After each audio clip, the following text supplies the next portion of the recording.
Hey, I'm starting to begin to wonder how long a battery might last if it's on a battery tender. I've had one here in this 1952 Dodge for almost 7 years now. I was noticing the manufacturing date of January 2014, and I picked a large battery for the car. I just wanted to have as much battery as I could get. I have plenty of room to keep it here, and I keep it on a battery tender when I'm not driving it, which is most of the time. I hardly ever drive the car. It might get driven once a month, sometimes less than that. So I was wondering if y'all have any experience with that, how long a battery might last.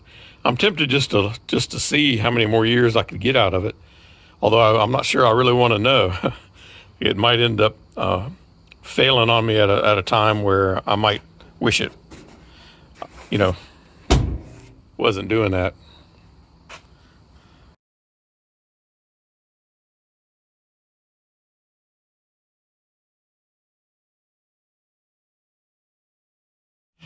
But if y'all got any stories about that, I'd be interested to hear them. How long you've had a battery last using a battery tender.